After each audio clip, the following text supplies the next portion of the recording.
Pagi ini kita akan bahas apakah itu indigo. Apa itu indigo? Kan banyak perkara, banyak hal, banyak yang dibahas, apalagi negara Indonesia adalah negara klinik ya. Kita akan belajar dari sisi Alkitab tentunya ya. Belajar dari sisi Alkitab supaya kita dengan jelas bisa mengerti bisa mengerti firman Tuhan dengan baik. Nah, saya kenalkan diri saya dulu. Nama saya Michael Sony. Saya terlahir Sony Suryawan ya. Atas nama Sony Suryawan. Michael itu adalah nama baptis saya.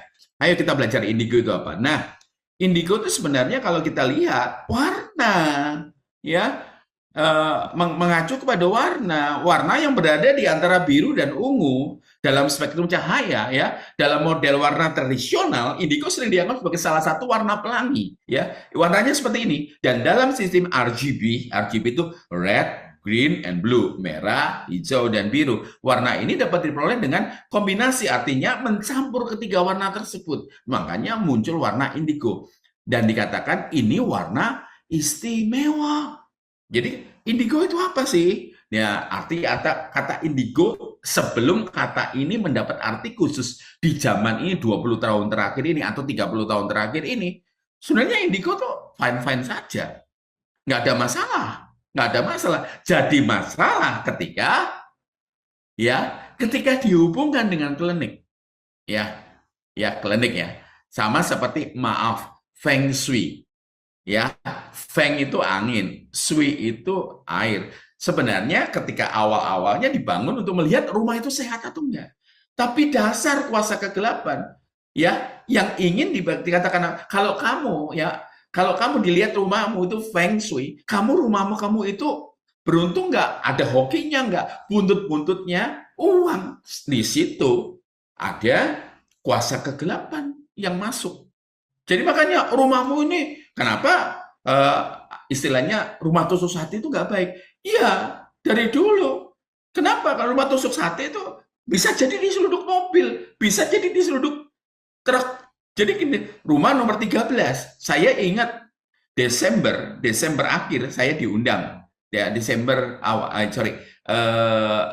akhir November masuk ke Desember. Saya diundang ke salah satu gereja di Jakarta. Di Jakarta loh. Sampai saya potret, saya harap yang seri 2 saya tampilin. Saya diundang dan kemudian ditaruh di satu hotel. Saya senang sekali ketika ada lantai 4. Karena nggak ada lantai 4. Apalagi kalau yang punya Chinese people. Sorry, saya nggak rasis. Karena masing-masing suku punya kliniknya sendiri, punya pamalinya sendiri, ya, punya pamalinya sendiri. Dan saudara orang Kristen ngaku Kristen, tapi ya itu memperhitungkan pamali, tabu ya seperti itu. Seperti kata jangan siul-siul kalau malam, kalau nyapu harus bersih. Kenapa? Kalau nggak bersih bisa brewok. Misalnya duduk di atas bantal, nanti bisulen. Ada banyak pamali-pamali yang seperti itu. Makanya orang-orang Kristen daripada cari Tuhan, kalau mau menikah, cari Tuhan, cari perkenan Tuhan, mereka lebih milih untuk cari hari yang baik. Ketika mau mereka menikah, melihat sio ini sama sio ini, ya cocok nggak? Bisa jadi sio ini memakan sio ini. Saya kan pegang kepala. Kristen loh. Kristen, makanya banyak orang Kristen. Bahkan ketika ketika kami pelayanan, ketika lewat daerah-daerah tertentu, mereka masih bisa. Maaf, saya termasuk orang yang straight to the point. Mereka kalau masuk itu masih ngucapin salam. Ketika lewat itu mereka berkata, permisi ya Mbah. Nggak ada orang. Ya, malah ada yang ngomong assalamualaikum. Assalamualaikum itu setara dengan shalom, ya, shalom aleichem asal katanya. Seperti kata berkat muncul dari kata barokah, muncul dari kata barokah Arab, muncul dari bahasa Ibrani barakah, barokah, berkat. Jadi saya katakan sepertinya ada masalah. Lantai 4, wah, saya dikasih di resepsi ngomong, Pak, ini kamar Bapak lantai 13 nggak apa-apa. Wah, kejutan dong, lantai 13 ada hotel, lantai 4 ada lantai 13, kejutan. Dan saya masuk di lantai 13, tapi Pak, saya bercanda sama resepsionnya, saya nggak sebut ya nama hotelnya apa. Jangan Kan kamar saya nomor 4. Dia ketawa. Kok Bapak tahu? Sebentar, dari awal saya punya masalah ini equipment saya macam-macam ya. Nah, apa? Iya, ketika ngomong Bapak tinggal di lantai di kamar tiga, tinggal di kamar yang ditakuti orang. Teman-teman saya bilang, telepon saya, bro, itu kamar nggak pernah dipakai. Kamar itu yakin masih bersih, bagus, semuanya baru. Aku tahu kamar itu. Tapi orang nggak berani. Malam ini kayaknya kamu doa peperangan. Peperangan. Saya datang ke tempat ini, datang ke Jakarta sebagai hamba Tuhan. Ya, saya besok mau sampaikan firman Tuhan. Hari ini saya harus tidur nyenyak. Urusan menjaga saya itu urusan Tuhan. Saya tidur sampai pagi. Lampu digelapin, tidak ada penampakan, tidak ada suara. Dan saya malah buka jendelanya, saya melihat apa namanya night sky nya Jakarta, lampu-lampunya yang indah ketika saya tidur situ. Makanya ada banyak hal yang seperti itu, yang semua diklinikkan. Semua diklinikkan. Tidak semua diklinikkan.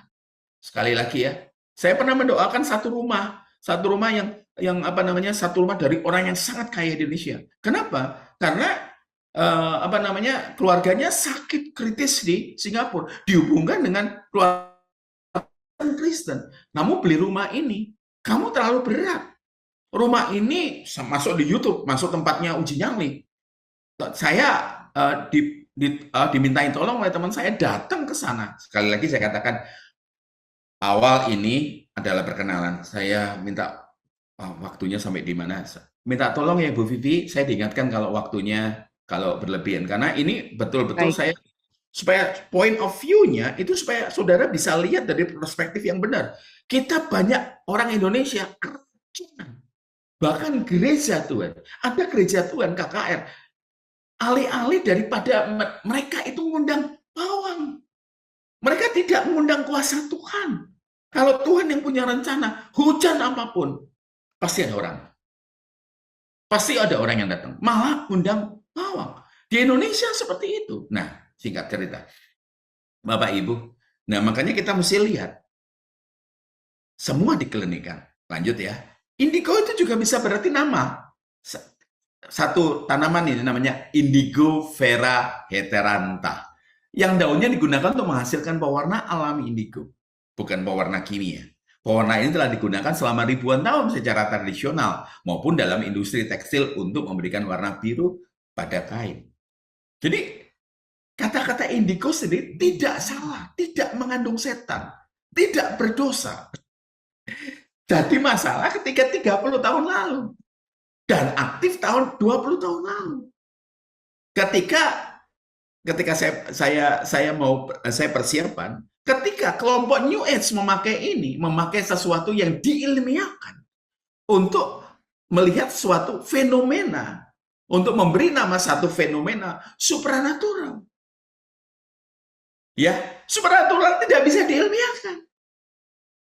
Lanjut, saya ketemu dengan dokter di Malang, yang belajar di di sekolah tinggi teologi. Ya, dia belajar nanti dibahas pseudoscience. Pseudo itu artinya palsu. Science itu ilmu pengetahuan. Masuk dalam kategori pseudoscience. Buku-bukunya pseudoscience. Makanya saya bingung ketika dokter ini bicara mengenai penyembuhan yang asing dari Alkitab. Saya katakan, itu pasti bukan kuasa Tuhan. Saya dimusuhi. Padahal saya hanya menyatakan bahwa, maaf bro, itu pseudoscience. Lanjut. Saudara masih bersama saya? Ya. Bapak Ibu, kita lihat ya, Bapak Ibu kita lihat dalam konteks spiritual ya. Ya, kalau dalam buku referensi muncul ini. Dalam konteks spiritual dan psikologis, saya kasih tanda kurung. Tanda kurung. Karena tidak diakui, tapi buku ini buku referensi. Istilah indigo children atau anak-anak indigo merujuk pada sekelompok anak-anak yang dianggap memiliki karakteristik khusus. Saya katakan, saya tidak membenarkan kata-kata ini, tapi kata-kata ini ada dalam buku referensi dalam bahasa Inggris. Ya, seperti kepekaan, Memiliki karakter kepekaan spiritual, kreativitas. Ya, makanya seringkali ada titik iris. Ada titik iris, ya. Indigo dengan ADHD, ADHD dengan indigo. Jadi kita ngelihat ada titik iris, kreativitas, kemampuan khusus dalam memahami atau berkomunikasi dengan orang lain.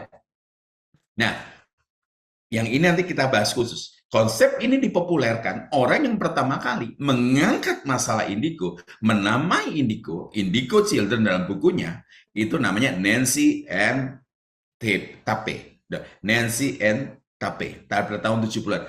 Tahun 70-an, ya, Bapak Ibu Saudara, kita lihat ya berikutnya. Nah, saya mau saudara alert. Jadi jangan hanya datang ke ICI untuk hanya mendengar fenomena, tetapi belajar pendalaman Alkitab yang sesungguhnya. Ya, sebenarnya hal-hal baru. Jadi hal-hal baru mengenai kuasa kegelapan itu sudah hal-hal baru, artinya setan tuh memakai cara-cara yang lebih bisa diterima. Ya, setan pakai cara-cara baru yang bisa diterima bahkan oleh orang Kristen. Itu memakai cara baru. Kalau kita belajar warna pelangi, kita belajar dari SD ada namanya jembatan keledai, Mejiku Hipiniu, ya itu singkat ya. Jadi supaya kita bisa. Nah, setan pun memakai jembatan keledai. Untuk apa? Supaya pengajarannya masuk tanpa perlawanan. Ya, saya akan bahas ya. Bapak Ibu masih bersama saya. Dalam Matius 24 ayat 1 sampai 3, itu Tuhan Yesus mengirimkan alert, ya, mengirimkan peringatan. Sebab sebenarnya sirenenya sudah ada. Kalau gempa bumi skala besar, tsunami skala besar, kita punya mesin-mesin yang mendeteksi. Jadi langsung bunyi alarmnya. Sesudah itu Yesus keluar dari bait Allah. Sekali lagi, Alkitab itu ditulis luar biasa. Perjanjian lama bahasa Ibrani, perjanjian baru bahasa Yunani, Yesus ngomongnya pakai bahasa Aramaik. Ya, jadi gini, sesudah itu Yesus keluar dari bait Allah. Tentu bait Allah ini yang dimaksud adalah bait Allah bukan Salomo, ya. Ini sudah bait Allah Herodes yang dibangun kembali Herodes yang lebih besar dan lebih kompleks. Nanti kita lihat. Lalu pergi. Murid-muridnya datang dan menunjuk kepada bangunan bait Allah. Makanya bukan bangunan bait Allah, tapi bangunan bait Allah. Itu kompleks besar sekali. Yesus berkata kepada mereka, kamu lihat semuanya itu maksudnya bangunan bait Allah. Sesungguhnya aku berkata kepada kamu, tidak ada satu batu pun di sini akan dibiarkan terletak di atas batu yang lain. Semuanya akan diruntuhkan. Ingat ya, percakapannya dimulai, narasinya dimulai dari situ. Ketika Yesus duduk di atas bukit Zaitun, saudara masih ingat ya, 1-2 tadi? Duduk di bukit Zaitun, datanglah murid-muridnya kepadanya untuk bercakap-cakap sendirian dengan dia. Kata mereka, ya, mereka itu siapa? 12 murid, masih lengkap ya. Masih lengkap 12 murid. Bukan hanya laki-laki, yang ditulis laki-laki, apalagi kitab Matius, ya. Ada banyak perempuan hebat, perempuan yang luar biasa. Contohnya pada saat Yesus ditangkap, perempuan-perempuan itu ada di situ. Pada saat Yesus diadili, perempuan-perempuan di situ, laki-lakinya pergi. Pada Yesus disalib, perempuan-perempuan di situ, laki-lakinya gone. Luar biasa. Mereka bercakap sendirian. Nah, bercakap sendirian ini harusnya dicermati. Setelah 3,5 tahun ikut Yesus, ini finalnya. Ya, jadi ilmunya sudah lengkap. Jadi cara pandangnya, wawasannya sudah lengkap. Sehingga mereka baru bisa mengerti. Ingat ya, kalau enggak, mereka nggak bisa mengerti. Ya, makanya kalau kita belajar Alkitab, kita belajar ya dengan jelas. Jadi jangan hanya copot satu ayat, terus kita ambil ayat itu, dan kita klaim. Ya, bisa ngerti ya? Contohnya, ayat itu, tanah yang kamu injak akan menjadi milikmu. Lah itu kan janji Tuhan kepada bangsa Israel, dan saat itu di Yosua. Dan kita tidak untuk kita yang hidup di tahun 2025. Kalau kita janji itu buat kita datang ke developer, kita datang ke Citraland, kita injek-injek jadi milik kita, diusir kita sama satpam. Makanya orang Kristen jago ngeklaim. Ya, kalau kita nggak belajar Alkitab, kita akan, makanya ada ICI supaya kita belajar. Istilahnya kenapa? Hamba-hamba Tuhan yang ngawur dalam mengajarkan Alkitab Pakai janji Tuhan perjanjian lama. Untuk kita itu ramai di Instagram saya. Mereka ribut sendiri. Ada janji buat Israel. Kenapa dikirim? Kenapa kita klaim? Nangkap nggak? Makanya orang apa namanya? Saya berkata di banyak mimbar gereja. Mimbar gereja itu bukan panggung. Kalau panggung itu orang bahasa aslinya, bahasa Yunaninya Hippokrates. Itu menunjukkan munafik. Hippokrates pada zaman itu mengacu kepada para aktor yang aktor yang memainkan peran di panggung, memainkan musik, nyanyi, nari. Mimbar itu bukan panggung, mimbar itu mesbah. Orang-orang mempersembahkan dirinya kepada Tuhan. Makanya ada harga yang harus dibayar. Kalau pendetanya suruh puasa, pendetanya suruh sungguh-sungguh persiapan, harusnya tim musik juga, harusnya worship leader juga, harusnya singer juga, harusnya penari juga. Saudara masih bersama saya? Makanya banyak orang Kristen itu double standar. Nyanyinya begini, nih Bu Vivi ngasih tanda gini. Saudara, contohnya nyanyi ya, lagunya. Saya pengajarnya pujian penyembahan juga. Dengan apakah ku balas segala kebaikanmu? Coba, sudah ada di Alkitab. Kejar kekudusan, kejar kesetiaan. Makanya banyak orang-orang Kristen kan lucu. Makanya, saya kan hanya manusia biasa.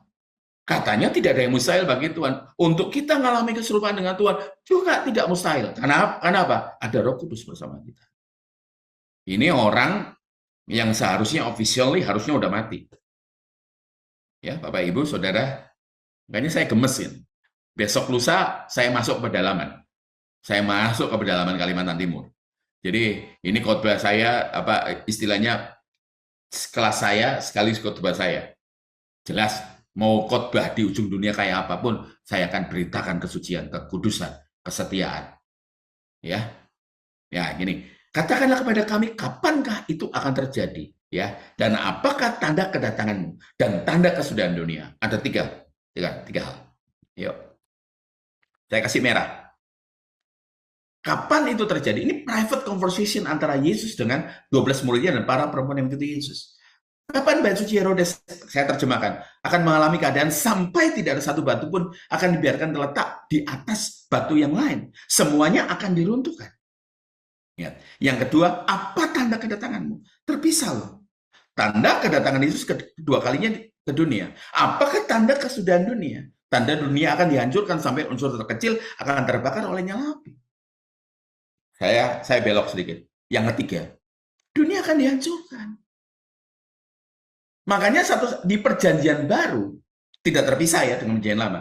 Perjanjian baru, Yesus tidak pernah janjikan kalau ikut aku kamu kaya. Yohanes 10 ayat 10 itu bicara mengenai zoe, bukan bios. Ya, bukan tubuh. Bumi ini akan hancur kok. Satu-satunya yang menjanjikan kekayaan seperti ini ayatnya. Kalau kamu sujud menyembah aku akan berikan seluruh dunia kepadamu. Sujud itu pakai kata-kata proskuneo yang dipakai di penyembahan. Proskuneo. Ya, sebenarnya proskuneo. Makanya dikatakan ada jemaat di gereja. Ketika saya khotbah, mereka ngomong amin loh. Kurang asem nggak tuh?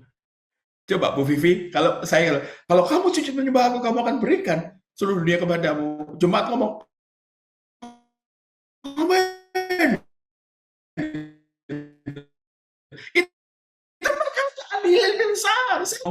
Ngomongnya apa? Kalau kamu ikut aku, kamu harus pikul salib. Sangkal diri. Loh, kenapa? Kenapa Yesus janjikan bukan di dunia ini. Kehidupan dimulai saat kita nutup mata dan buka mata di kekekalan. Itu kehidupan yang benar. Lanjut. Saya mesti diingatkan ya, waktunya saya nanti ada 2-3 ya. Kapankah itu akan terjadi? Bait suci itu mundur ya. Kalau Bapak Ibu nih, kapan terjadi bait suci akan runtuh? Terjadi tahun 70. Tahun 70. Ya, tahun 70 itu Yerusalem dikepung sama Panglima Titus. Kemudian runtuh. Kenapa tidak ada satu batu pun di atas batu yang lain?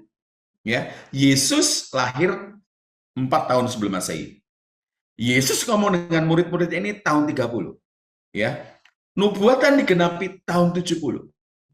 Saya pernah ngajar di ICI mengenai kitab Wahyu. Ya. Ingat ya, kitab Daniel sudah 100% digenapi. Presisi. Kitab Wahyu hanya tinggal sedikit. Saya nggak ngomong persentasenya. Ya, sekali lagi, kalau nggak berjaga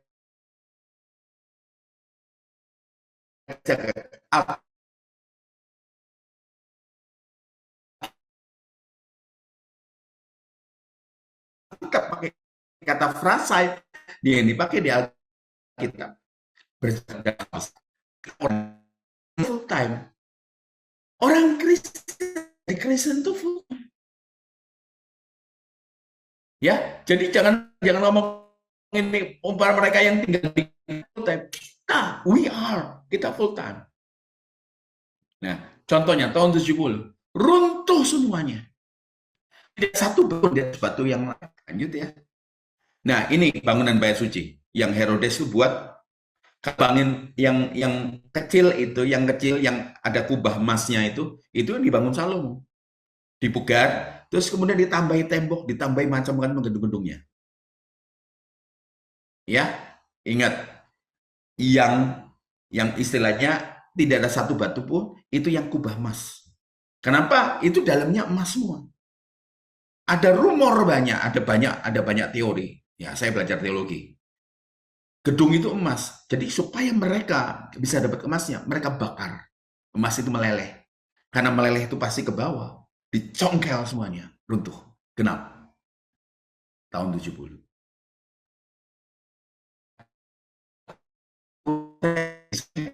Berani ngupas yang out of the box, kitab Daniel, di tempat terbuka seperti ini. Saya merinding sendiri. Kedatangan Yesus tidak ada satu orang yang tahu. Ya, jangan ngaku-ngaku. Sekali lagi, tapi setan, cara kerja setan, ya, itu betul-betul mengalami apa? Disrupsi, katanya Pak Renal Kasali. Disrupsi. Zaman dulu ada pager, sekarang nggak laku. Zamannya handphone. Kita aja pakai Nokia 5110 diketawain pasti. Ya, jadi ada disrupsi. Setan disrupsi. Setan ngupdate OS-nya. Kita nggak ngupdate. Setan menamai sesuatu yang jelek jadi yang baik. Lanjut. Nah, ini saya gambarkan. Panglima Titus itu, wah, nanti keturunannya akan hebat. Ya, saya nggak lagi bahas sejarahnya Romawi, hubungannya dengan Kristen. Kekristenan dianiaya dari lahirnya tahun 30 sampai tahun 380. Kristen dianiaya 350 tahun. Makanya, orang Kristen, murni-murninya Kristen selama 350 tahun. Ketahuan jadi Kristen ditangkap. Ketahuan jadi Kristen dimiskinkan, dianiaya, dibunuh. Dari ditangkap sampai dibunuh, usianya hanya 3-6 bulan. Makanya sekarang, Bapak Ibu tanya ke saya, lebih sulit mana jadi Kristen zaman ini atau zaman itu? Zaman ini. Karena zaman ini kita harus membuktikan kalau kita Kristen, artinya Kristen, Kristianos, menjadi seperti Yesus. Itu perlu membuktikan apa? Seumur hidup. Kristen itu proses. Ya, ini dasarnya ya. Kristen itu proses. Kalau kita makan roti, bahan roti apa? Tepung, terigu, gula, telur, margarin, atau butter. Kalau kita makan tepung, kita tidak makan roti loh. Kalau kita Kristen tidak dilahirkan dari papa mama Kristen. Ya, wajib datang ke gereja bagi orang Kristen itu wajib. Tapi ke gereja tidak membuat kita jadi Kristen. Tinggal di kandang Ferrari, tinggal di garasinya Ferrari selama 3 bulan jadi Ferrari, tinggal di kandang jerapah di Taman Safari 3 bulan jadi jerapah. Makanya kalau ketemu orang-orang Kristen kita lihat, kenapa orang Kristen di gereja banyak orang munafik? Iya, gereja penuh orang munafik. Mereka rawat jalan. Kalau saudara ke rumah sakit, banyak orang sakit. Saudara ke rumah makan, banyak orang lapar. Di gereja, mereka dengar firman dan melakukannya. Mereka seperti minum obat, rawat jalan. Rawat jalannya selesai. pada saat hari kematian kita. Saudara masih bersama saya? Ya, makanya lihat ya. Nah, kita lihat ya. Saya udah bahas tadi. Ya, ini gambaran kecil ya mengenai presisinya. Tapi saya mau lihat kalau pada tahun 30 sampai 380 si setan pakai apa? Cara penganiayaan untuk menghentikan orang jadi Kristen. Sekarang pakai cara macam-macam. Bahkan disertasi saya mengenai gereja, DNA-nya gereja. Teman-teman saya mengkhawatirkan tulisan saya. Kenapa? Karena syarat-syarat gereja bisa jadi ada satu kelompok tidak bisa diidentifikasikan oleh Alkitab sebagai gereja. Saya ambil contoh McDonald. Orang kalau membuat franchise McDonald itu harus sekolah McDonald.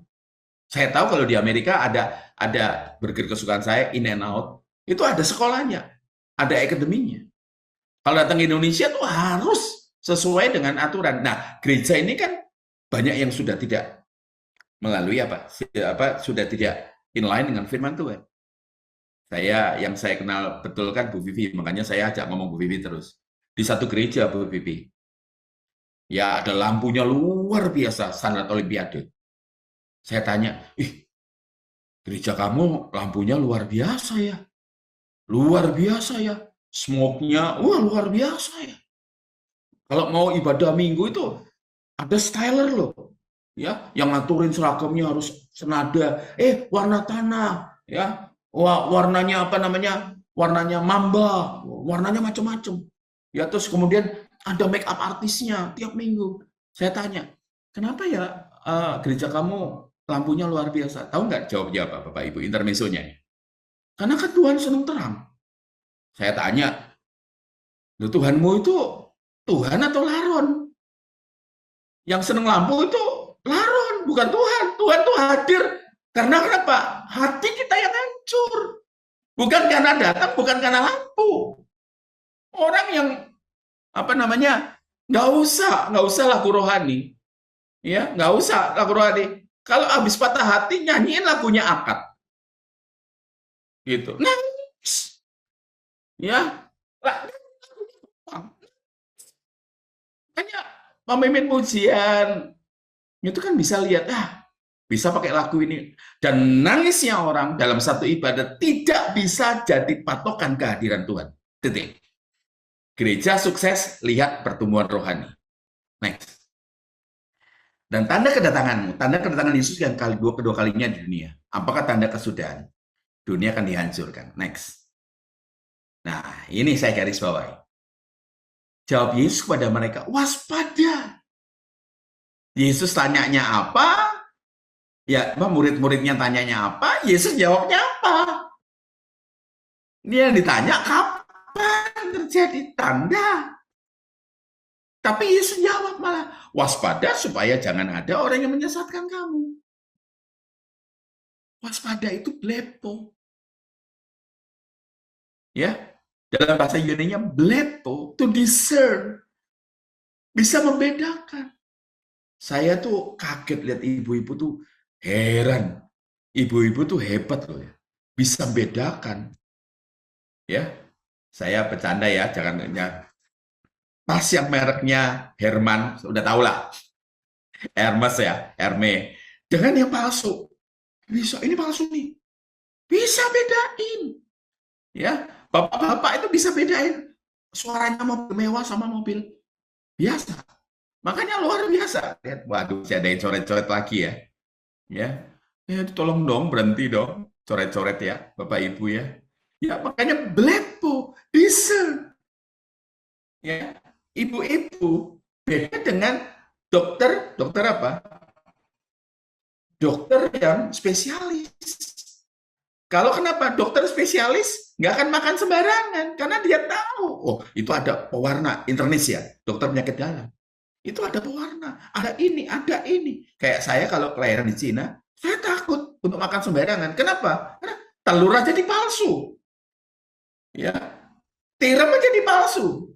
Jadi saya harus makan di tempat yang benar. Nggak makan sembarangan kalau di Cina. Kalau di Cina ya. Blepo. Makanya hamba-hamba Tuhan awasi ajaranmu. Nah ini. Kata indigo itu masuk. Kenapa? Orang hanya lihat fenomenanya. Orang Kristen ini ya, kalau ada dukun baru bertobat, ada murtadin jadi Kristen, wah buru-buru dikasih panggung. Nggak dididik dulu, nggak diajar dulu kebenaran firman Tuhan. Orang pendeta ngomong jorok, karena dia bekas ini. Dibiarin aja. Akhirnya berapa tahun kemudian, kembali lagi. Tambah gila. Kan? Setan kembali tujuh. Makanya gereja itu ya ada, jangan marah, ada debu emas, jangan debu emas. Ada batu permata turun. Buat apa debu emas? Buat apa batu permata? Kalau karakter kita nggak diubahkan. Makanya selama orang Kristen kejar fenomena, penyesatan itu laris manis di gereja. Ya, jangan ada yang menyesatkan planao. Ya, to cause to stray. Saya tanya sama seorang pilot ketika saya pelayanan di LA, ya, di Irvine. Ketika saya tanya, kalau saya terbang dari LAX, Tom Bradley International Airport, saya terbang ke Indonesia. Tapi kalau saya melenceng 1 derajat, nggak banyak-banyak loh, nggak melenceng 90 derajat. Saya mendarat di Indonesia nggak? Bagian mana? Sudah nggak di Indonesia, Om. Mungkin mendaratnya di Arab, mungkin mendaratnya di India. Tujuannya setan dengan apa? Dengan fenomena termasuk indigo adalah apa? Untuk membuat saudara tidak fokus kepada Tuhan. Malah cari fenomena. Ingat ya, Matius 7, 21, 22, 23. Bukannya orang yang berseru Tuhan, Tuhan. Yang kedua, ini karunia. Mereka bernubuat, mereka mengusir setan, mereka melakukan mujizat demi namaku. Demi namaku. Tuhan Yesus berkata, aku tidak mengenal kamu. Bahasa aslinya mengenal. Ginosko kamu. Aku tidak menikmati hidupmu. Apa namanya? Karunia tidak mempesona Tuhan. Karunia bukan standar kekudusan, bukan standar perkenanan. Itu pemberian Tuhan untuk pertumbuhan jemaat. Jadi ingat, jangan entertain pendeta gara-gara punya karunia. Ditolak, walaupun mereka punya bernubuat, ngusir setan, melakukan mujizat. Apalagi yang kesaksian tentang setan yang sembarangan di YouTube. Saudara masih bersama saya? Pak Sony di mimbar sama di IC sama kerasnya ya. Saya pengen saudara selamat masuk surga kok. Saya nggak kepengen apa-apa. Di masa kini setan tidak lagi datang dengan wajah yang mengerikan. Bertanduk dan bertanding panjang sambil megang tombak trisula. Enggak. Pasti rame-rame orang Kristen senang keroyokan. Dalam nama Yesus. Ingat ya, anak-anak Skewa juga musik setan pakai dalam nama Yesus. Tapi setan ngomong apa? Yesus aku tahu. Bahasa aslinya bagus. Paulus aku kenal. Siapa kamu? Dalam bahasa aslinya. Yesus aku tahu by experience. Paulus itu sudah buat masalah dalam hidupku. Tapi siapa kamu nyebut-nyebut nama Yesus? Di Malang ada punya pemain sepak bola. Dulu Arema. Saya tinggal di Malang. Namanya Yesus Gonzales. Apa Yesus yang sama? Saudara masih bersama saya? Menyenangkan ya. Sedikit lagi saya kembar. Di masa kini setan tidak datang dengan bawa di tangannya penuh dengan apa? Di masa kini setan datang dengan di tangannya penuh dengan semua keinginan daging kita. Ya, keinginan daging. Bagi laki-laki ini luar biasa. Bagi laki-laki itu nggak perlu lihat perempuan telanjang di depan. Cukup diem, duduk, dan Yesus ngomong ya Alkitab bagus. Kalau kamu melihat wanita dan mengingininya, dalam bahasa aslinya, bahasa Yunani-nya, jika kamu melihat wanita, dan tergeraklah syahwatmu, dan kamu dalam bahasa Inggrisnya, dan kamu, ya, saya milih kata-katanya, saya milih tidak, soalnya kata-katanya yang kasar. Dan kamu terangsang secara seksual, kamu udah berzina. Perzinanya terjadi di mana? Di sini. Di sini. Ini dikejar oleh setan. Makanya Tuhan pasti akan melengkapi kebutuhan kita. Tapi orang Kristen kan masalahnya keinginan. Makanya ditawarkan di mimbar adalah Tuhan memberkati engkau berlimpah-limpah. Harus kerja. Kalau mau kaya, kerja. Kalau mau pintar, belajar. Kalau perempuan mau cantik gimana? Ya, jawab sendiri ya. Bukan skincare. Amin. Nah, sekarang masuk lebih dalam ya. Penyesatan yang dirancang kuasa kegelapan di penghujung akhir zaman ini bukan akhir zaman lagi, penghujung akhir zaman. Bukan lagi memperhadapkan hitam melawan putih atau memperhadapkan salah lawan benar. Tetapi secara cerdik, setan nggak goblok, saudara. Saya kenal. Pada saat saya lahir, saya kenal. Saya kenal sekali. Kalau dia datang itu saya kenal. Ini suara dia. Ini hadirat. Makanya kalau orang bisa kerasukan setan, saya pakai istilah terminologi yang sama. Kalau orang bisa kerasukan setan, Bu Vivi tahu pernah lihat matanya kembali, tenaganya besar, suaranya berubah. Orang bisa kerasukan setan. Saya pakai terminologi yang sama ya. Harusnya jangan, tapi tidak punya pilihan. Harusnya orang bisa kerasukan Roh Kudus. Harus ngejar hidup kudus. Makanya Bapak Ibu, teman-teman saya di Amerika tanya, bro, kenapa orang ateis tidak pernah lihat setan? Tidak pernah merasakan setan, tidak pernah mendengarkan setan. Saya jawab, ateis itu punya setannya sendiri. Ateis punya setan yang jaga mereka dari melihat, mendengar, merasakan setan. Kalau mereka bisa merasakan, mendengar, atau melihat setan, kalau mereka tahu melihat setan, mendengar setan, dan merasakan setan, berarti mereka akan berpikir, kalau ada setan, pasti ada Tuhan.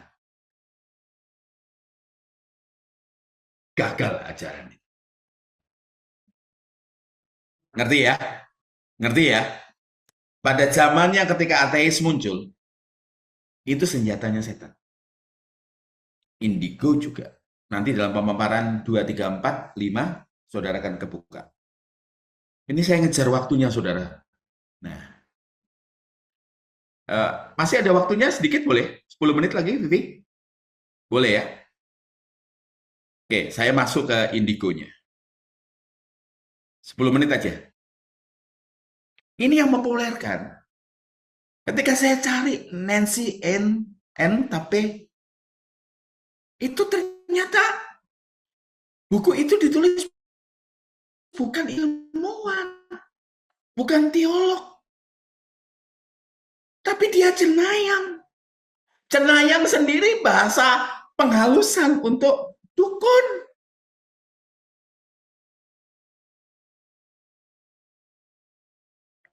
Dukun nulis.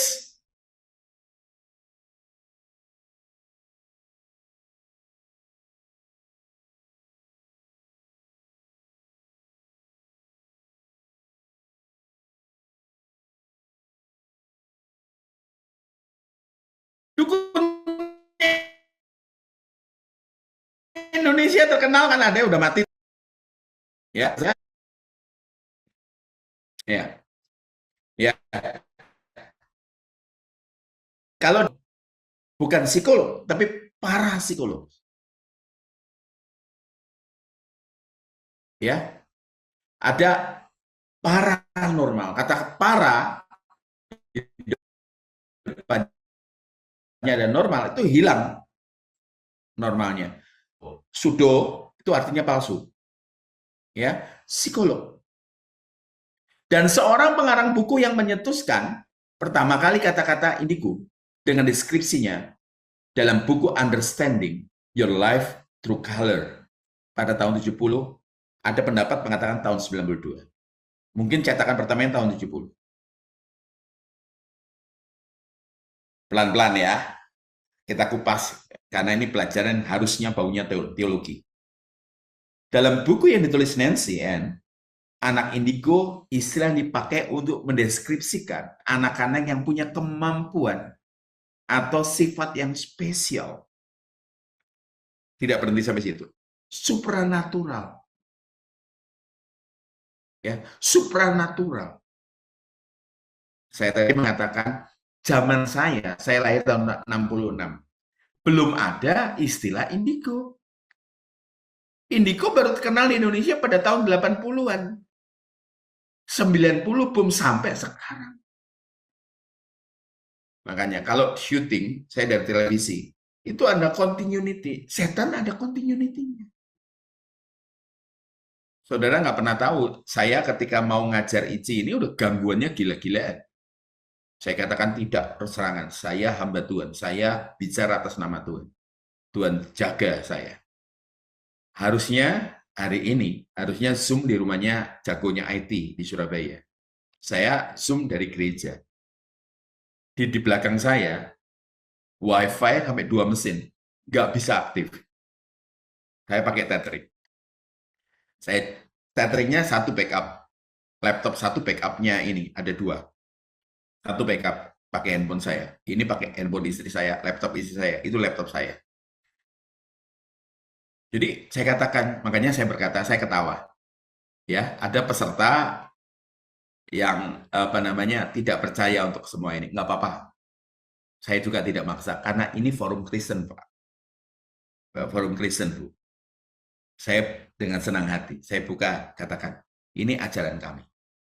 Kami melihat ajaran ini dengan versi kacamata Kristen, iman kami, iman di dalam Yesus Tuhan.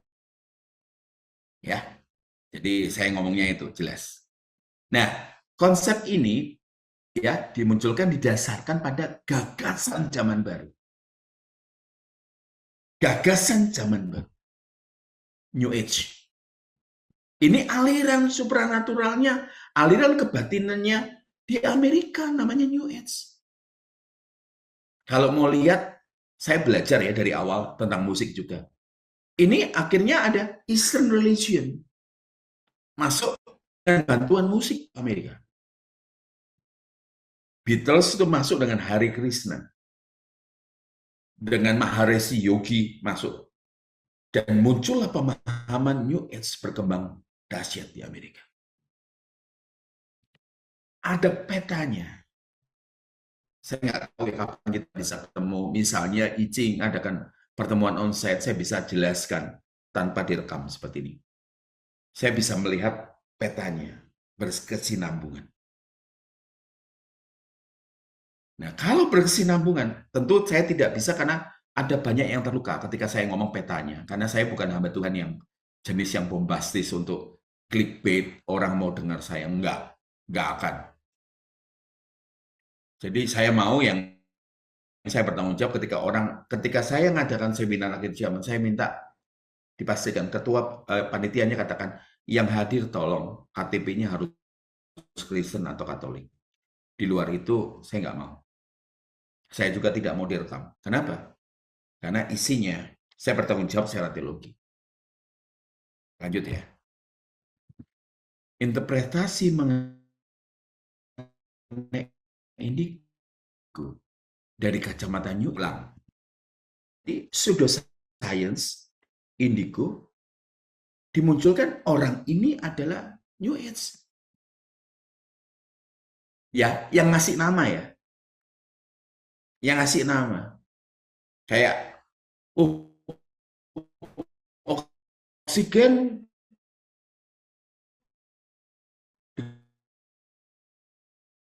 ditemukan pada tahun ini. Sebelum itu manusia bernapas pakai apa dong? Orang itu kan ada gravitasi, hanya John Newton memberi nama. Klenik supernatural menjadi bisa diterima. Jadi indigo itu di dalam bukunya adalah evolusi akhir dari manusia. Berarti kita mempercayai juga ada evolusi. Ya. Teorinya jelas ya. Adalah tahap evolusi manusia akhirnya kita berpikir kritis. ada critical thinking, ya, yang punya kemampuan paranormal seperti telepati hingga menyebut anak-anak indigo sebagai anak-anak yang empatik dan kreatif, lebih empatik dan lebih kreatif. Ngerti ya, Bapak Ibu ya? Ngerti ya? Hanya di Indonesia, jenis narkoba itu namanya syabu-syabu. Ngerti ya? Jadi makanya kita mesti ngelihat, ada istilah yang kita mesti belajar. Apa sih parapsikologi? N tadi, ya, masih ingat ya orang ini ya, Nancy N. Itu adalah dia ngaku dia parapsikologi. Bukan ilmu, bukan sains. Ya, ilmu yang apa namanya bidang studi yang memfokuskan pada fenomena paranormal, X-file yang tidak dapat dijelaskan oleh ilmu konvensional, pengetahuan konvensional. Istilah yang mencakup berbagai topik tetapi tidak terbatas. Telepati, ya, pada zaman dulu ini biasa buat saya, ya, prekognisi sampai ada filmnya Indonesia, psikokinesis, orang yang bisa melihat psikokinesis, tahu, dikatakan, ada orang bertanya, kenapa tidak ada tenaga dalam Kristen? Saya katakan gini, kalau ada tenaga dalam Kristen, Yesus seperti ngajar. Kalau doa Yabes itu penting, maka Yesus seperti ngajar. Yang ngajar malah doa Bapa kami. Orang tidak mau belajar doa Bapa kami, malah senang nyanyi doa Yabes. Karena ada kata berkat, kiranya. Dan komunikasi dengan Allah. Jadi makanya saya lihat ada seorang anak yang saya temui. Oh, dia ngobrol sama kakeknya yang udah meninggal berapa tahun lalu. Karena kakeknya nyebrang untuk ngobrol dengan dia. Lah yang ngomong ini melayani di gereja. Ngerti ya saudara ya? Ada yang orang saya ketemu dengan anak indigo, ngerti. Bukan hanya masalah, bukan hanya bukan hanya masa depan. Nanti di bab 2, bab 3, bab 4, bab 5, kita buka gamblang. Ini perkenalan. Secara keseluruhan parapsikologi, berada dalam persimpangan antara ilmu pengetahuan dan filosofi dan kepercayaan spiritual. Ilmu pengetahuan mempunyai kaidah yang tidak bisa dipenuhi oleh parapsikologi.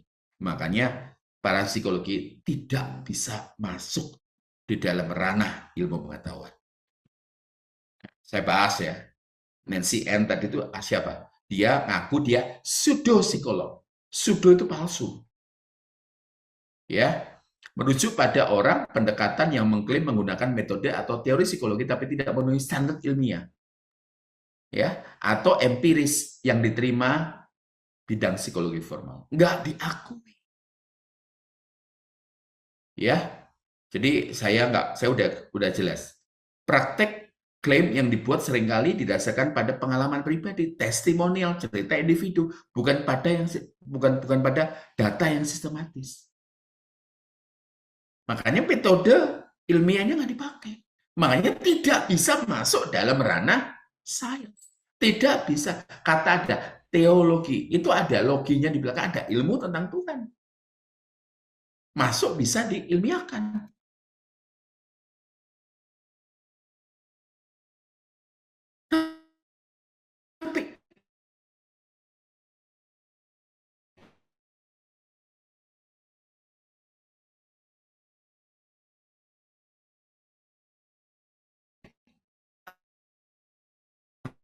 Tapi hal yang klinik seperti ini tidak bisa. Orang Kristen tidak punya tanah suci. Tanah sucinya orang Kristen hanya di Yerusalem baru, langit baru, bumi baru. Saudara datang ke Israel, Tel Aviv, itu salah satu kota LGBT. Tiap tahun ada gay parade.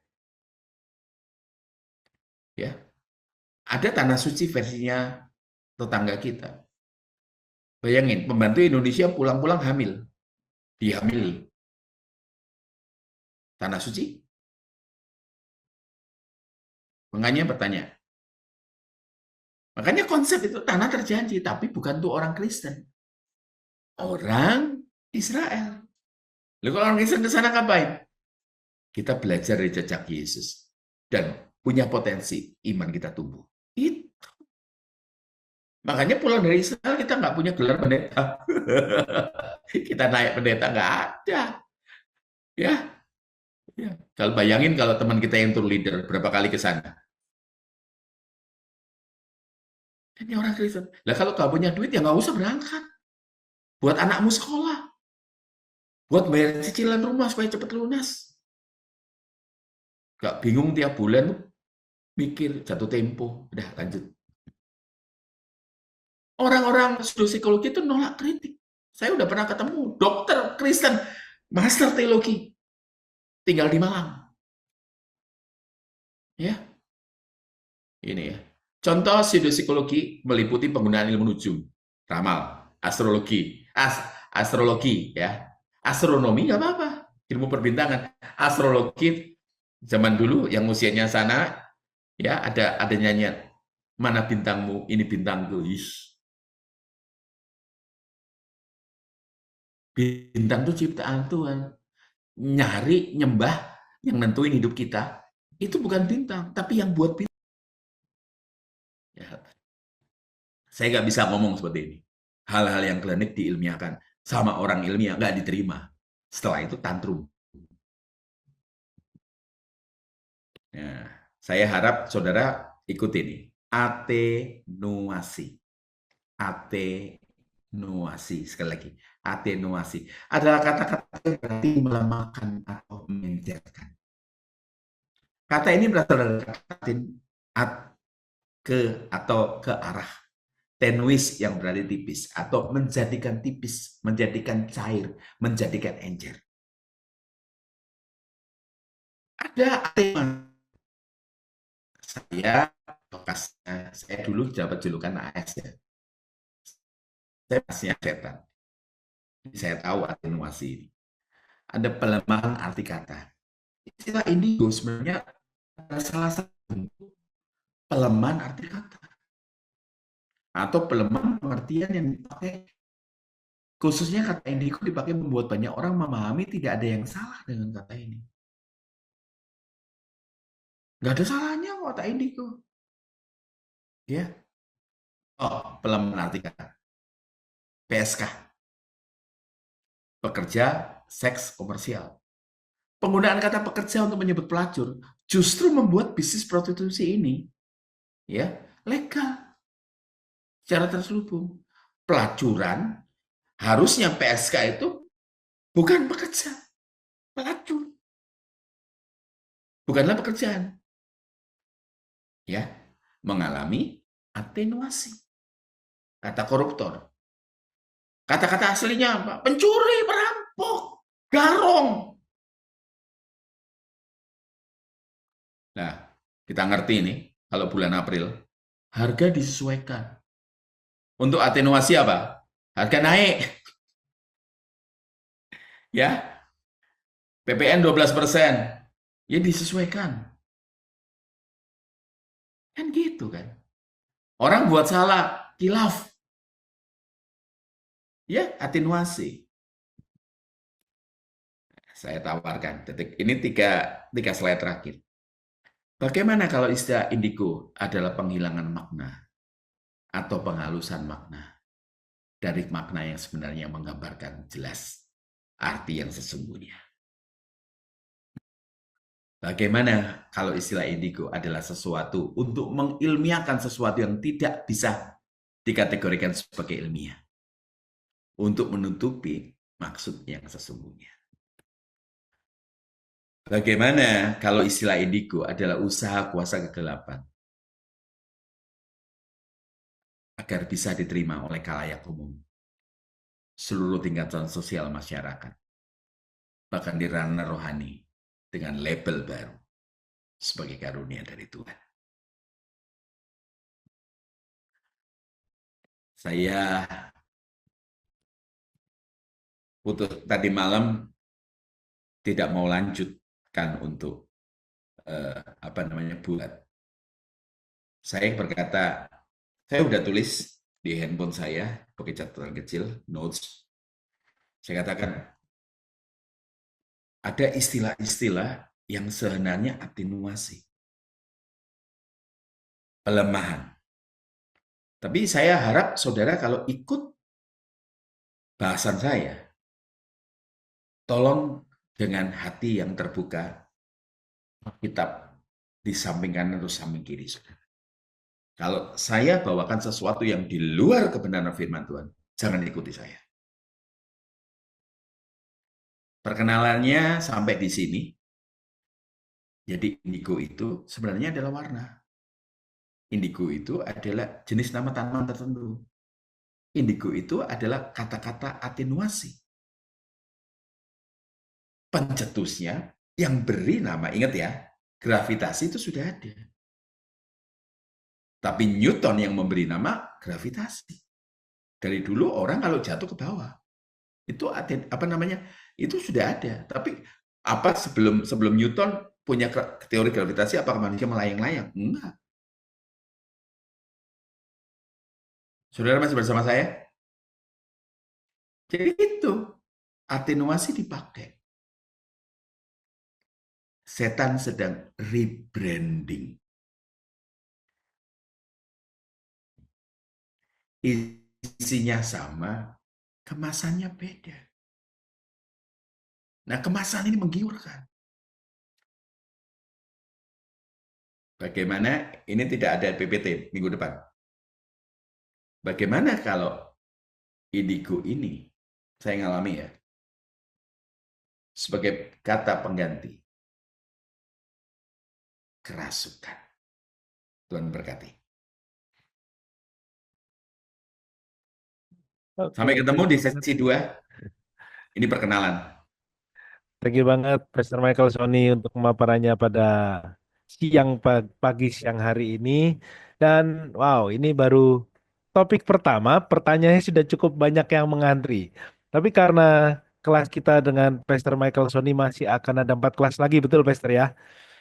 Masih ada 4 kelas ke depan, jadi mungkin tidak saya bacakan semua yang berkaitan dengan topik hari ini aja dulu ya. Karena ada beberapa pertanyaan yang sudah lebih mendetail tentang pembahasan tentang indigo supaya tidak Kalau boleh, ya kalau gimana boleh, Pastor? mau dicatat buat saya, boleh nggak? Boleh, nanti kita rangkumkan, kita kirim ke Pastor Buatin Michael ya. rekapannya. Terima Iya, kasih. betul. Akunya kalau kita tanyakan sekarang, padahal pembahasannya masih di kelas-kelas berikutnya. Nanti kan jadi apa? Tidak sesuai dengan topik hari ini, Pastor ya. Oke, kita masih ada beberapa waktu ke depan untuk sesi Q&A. Yang pertama, nah, ini ada yang pertanyaan nih dari testimoni perjalanan hidup Pastor Michael tadi. Ada ada dikatakan saat dirasuki raga dari raga dari Pastor Michael, itu apa yang Pastor Michael rasakan? Apakah Pastor bisa melihat raga dipakai oleh roh tersebut atau gimana, Pastor? Pernah main VR kan? Iya, pernah. Nah, waktu di VR apa yang terjadi? Itu reality nggak? Enggak. Nggak reality. Jadi semuanya palsu. Mm-mm. Berarti di firman Tuhan di Ayub, ini hanya gambaran figuratif, bukan literal. Itu dari manusia, itu punya tali perak yang menghubungkan antara tubuh dengan rohnya. Figuratif ya. Ya, roh ini punyanya Tuhan. Jadi Tuhan yang mengizinkan masuk atau keluarnya. Kalau dia keluar, satu kali saja kata firman Tuhan, baru itu mati. Kalau sampai istilahnya saya pada saat itu, setan kan dikenal sebagai bapak pembohong. Ya, bapak pembohong. Verifikasi ya, verifikasi. Bapak pembohong. Berarti semua yang dia omongin itu bohong. Saya itu nggak pernah keluar dari badan sebenarnya. Saya hanya seperti pakai VR yang seolah-olah saya terkondisi keluar dari badan. Saya masuk ke mimpinya orang. Sebenarnya saya nggak pernah masuk dalam mimpi orang. Setan itu punya, kalau kita belajar di film Terminator, maklum ya, saya apa namanya, orang televisi sama orang film sama orang radio. Ini film Terminator. Setan itu punya Skynet, punya jaringan yang gila. Makanya kalau saya orang nyanyi injak iblis dengan kuasa Allah, saya ketawa. Emang dia coro apa? Ya, dia pinter sebelum coba tadi pendeta, pendeta tadi. Sebelum ya pendeta itu sama saya, lebih tua saya katanya setannya. Sebenarnya daimonia roh jahat. Dikatakan sebelum Alkitab ditulis saya udah ada. Dunia belum ada, aku udah ada.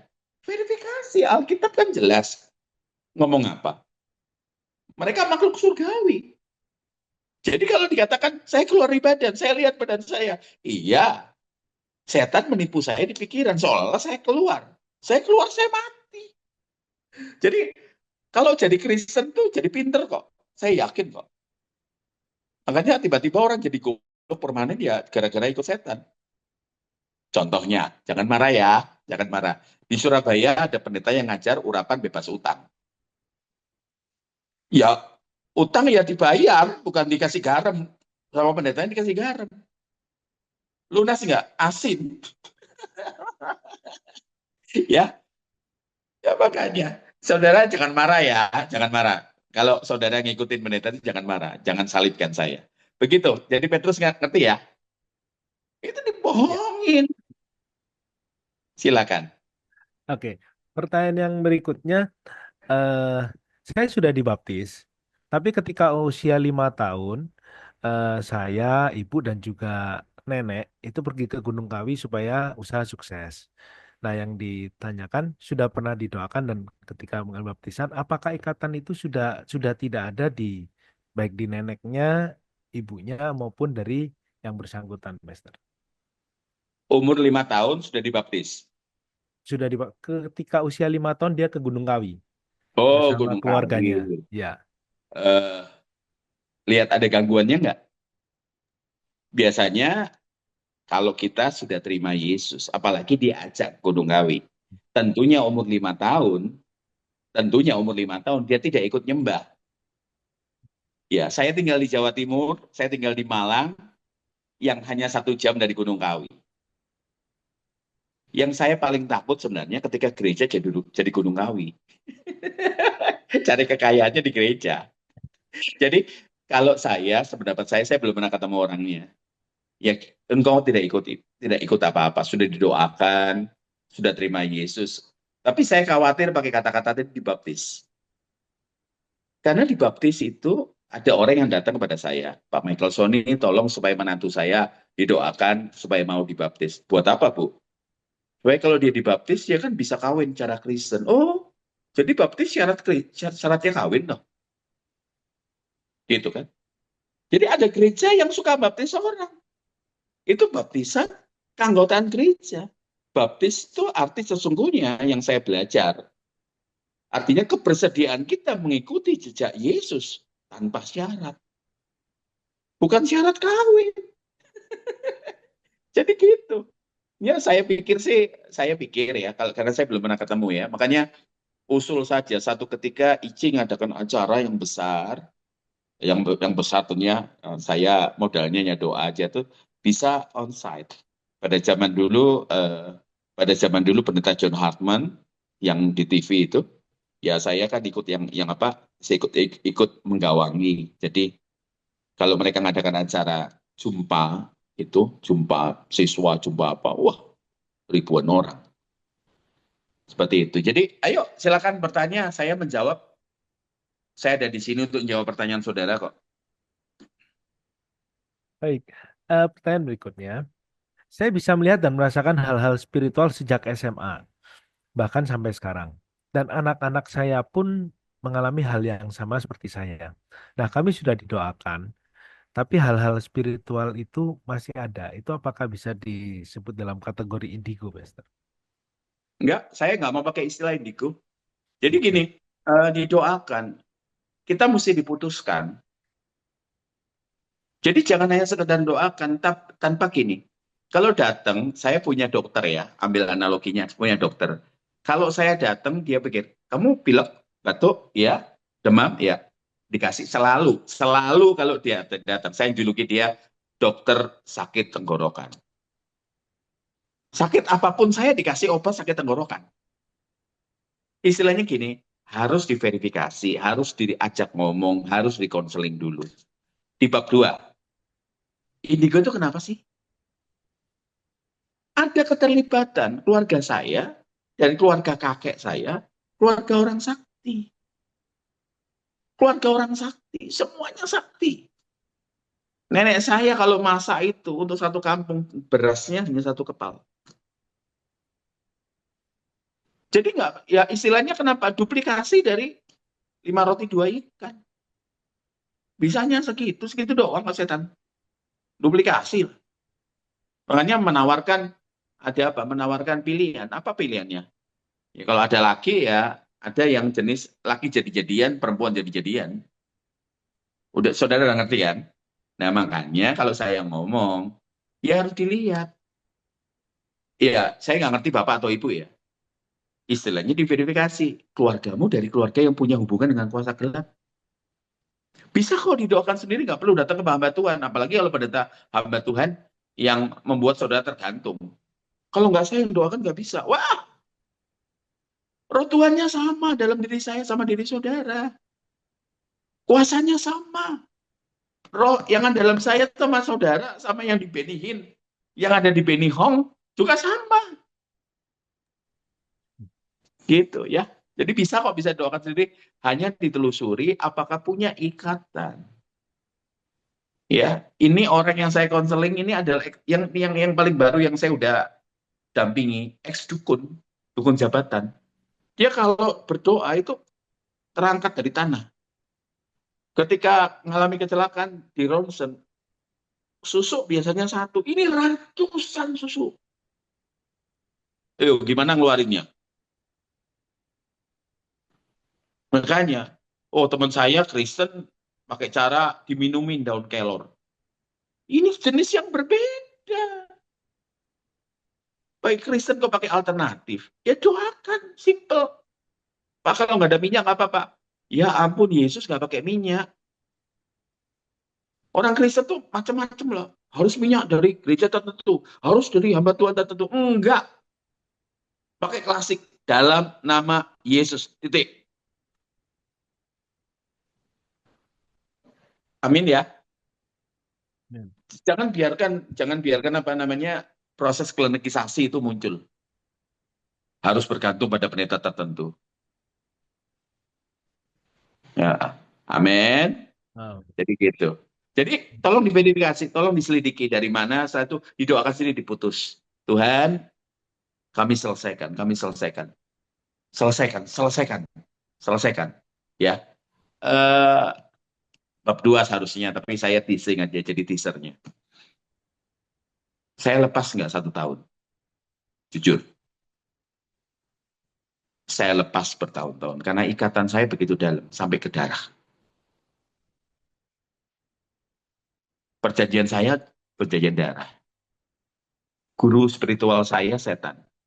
Guru spiritual saya itu jadi guru spiritual saya itu gurunya orang yang teriak-teriak. Saya nggak sebut ya, nanti saudara-saudara cari memverifikasi, jangan. Orang teriak-teriak di Alkitab. Apa sorry, teriak-teriak di YouTube mengenai dia punya hubungan dengan setan dulu. Makanya saya katakan ketawa, nggak usah. Terus saya sempat, sorry ya Pak Petrus, saya agak ada. Satu ketika hadir ini saya di Surabaya, dekat sini ada rumah makan. Saya diajak makan dan saya katakan, pendeta yang di YouTube itu waktu saya ajak makan, dia berkata di tengah di depannya kasir kamu ditanam santet. Saya duduk situ, nggak ditanam santet. Dia nakut-nakuti supaya kamu ngundang dia untuk mendoakan tempat ini. Buntut-buntutnya PK, buntut-buntutnya persembahan kasih, supaya dia merasa penting. Kita jadi hamba Tuhan, jangan merasa berguna, jangan merasa penting, jangan merasa dibutuhkan. Kita jadi hamba Tuhan, bisa melayani Tuhan, itu berkat. Kalau kita diberkati dengan PK, puji Tuhan. Gak diberkati sama PK, juga harus puji Tuhan. Kita menghambanya kepada Tuhan. Tuhan sanggup berkati kita. Jadi, saya katakan, pendeta itu datangin, saya ada di situ, suruh bongkar kalau ada santet. Gak ada. Jadi diputusin satu-satu ya. Semangat, bisa kok. Orang Kristen kok. Tanda-tanda ini akan menyertai engkau. Mereka akan menginjak ular dan dengan jengking mereka akan mengusir setan demi nama Tuhan. Lanjut. Oke. Wow, dahsyat banget. Oke, pertanyaan berikutnya. Hidup saya ada cerita hidup saya ada mirip dengan cerita hidup dari Pastor Michael. Tapi saya sangat Ya, benci amin. dengan klinik, dukun. Nah, sejak kecil saya sering lihat kehidupan di langit dan saya ditunjukkan masa depan saya. Nah, apa yang harus saya lakukan, Pastor? Eh, kalau saya simple ya. Orang Kristen itu dapat makanan firman Tuhan hari Minggu. Bahasa Yunaninya bagus, episunagogge. Kata ibadah itu setiap hari. Apa yang kamu kerjakan buat Tuhan, itu ibadah. Bertemu Tuhan itu bukan hanya hari Minggu.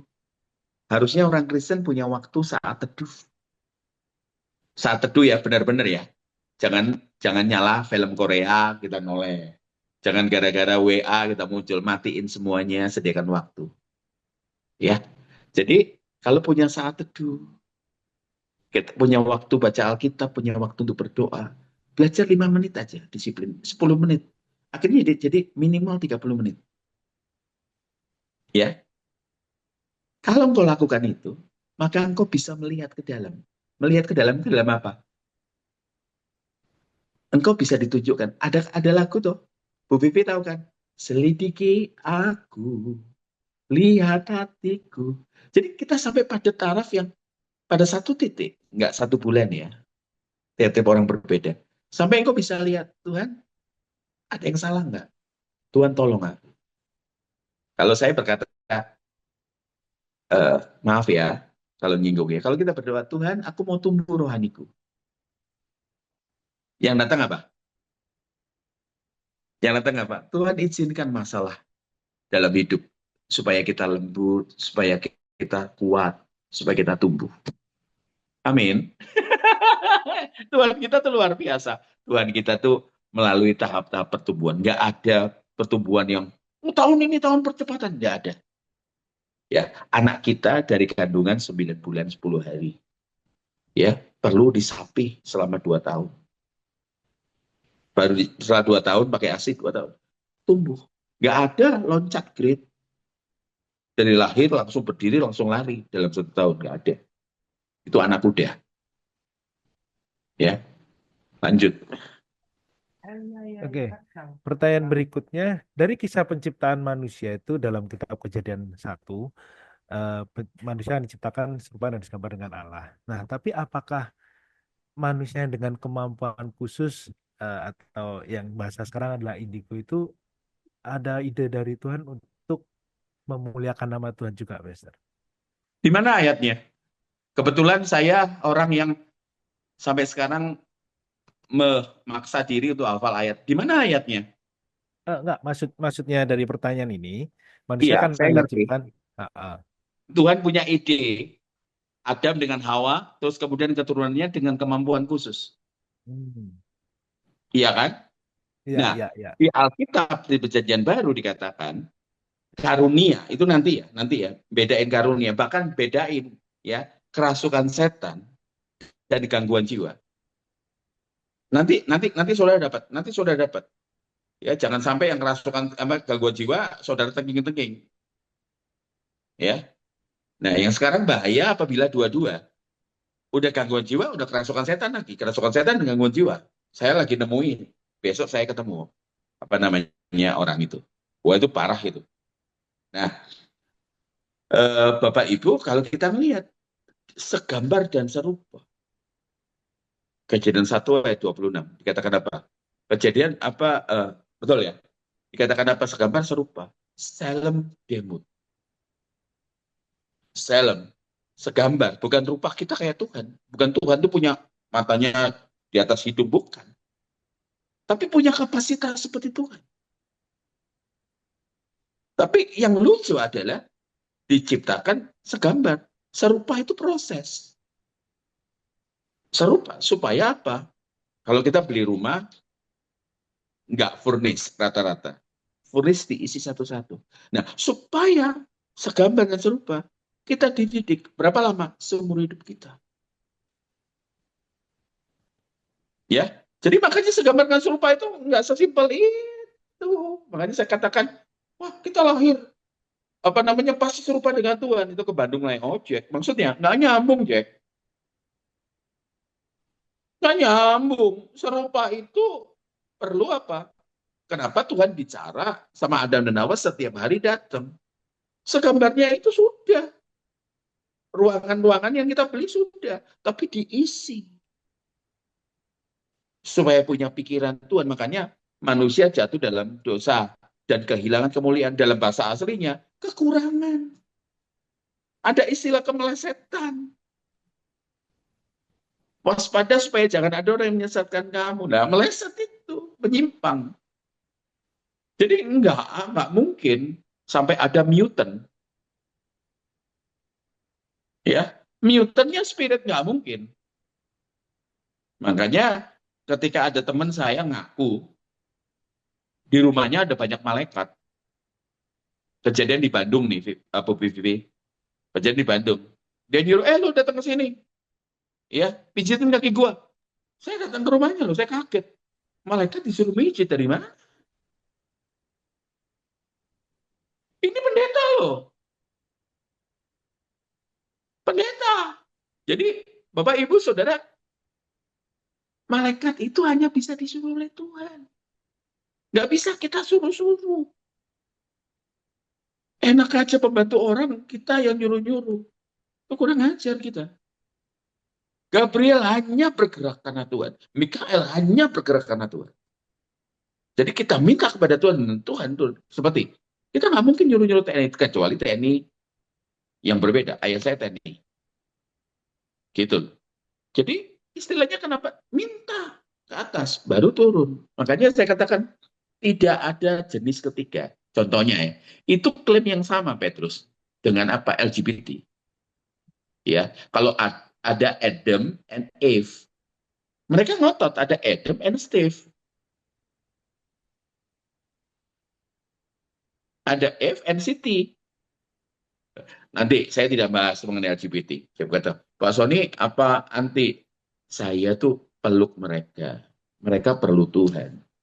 Yang saya tidak suka adalah persetubuhan lesbi, persetubuhan gay. Enggak setuju saya. Tapi saya katakan saya bisa peluk mereka. Teman-teman saya ada kok. Apalagi saya dunia TV. Jangan jangan ngomong gereja tempat orang perawatan. Jangan tolak mereka. Izinkan masuk. Ya, lanjut. Oke, Pastor. Thank you banget.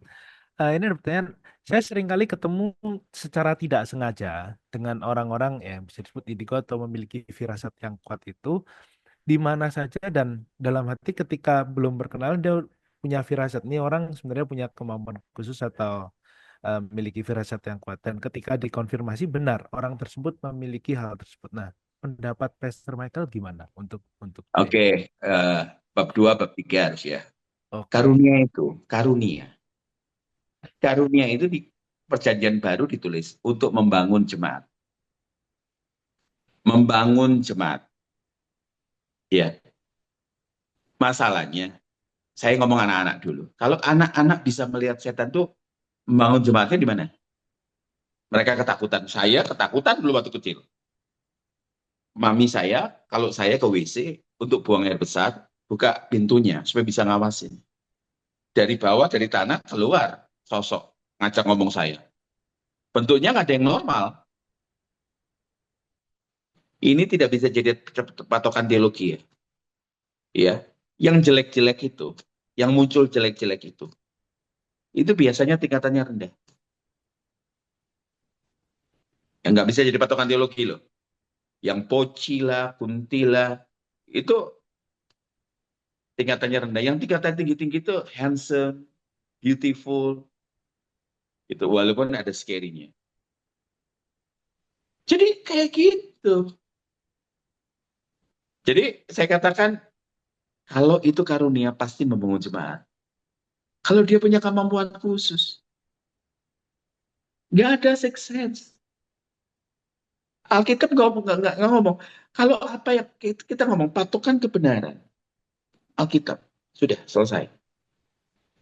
Ya, Jadi kalau dikatakan punya kemampuan khusus, buat apa? Buat apa? Sekali lagi makanya di karismatik di Pentakosta, orang-orang yang punya karunia itu dapat tempat khusus. Walaupun karakter mereka ancur-ancuran. Padahal Tuhan lihat tuh karakternya. Karena karakter tidak bisa diberikan Tuhan melalui proses hidup kita yang mencintai Tuhan. Kalau karunia itu dari Tuhan. Amin. Ngerti ya? Jadi jangan terpesona untuk hal itu. Lihat, jadi orang kalau ngomong, wah karunia apa nyebul apa niup mic orang rebah gitu. Selingkuh. Ngerti ya?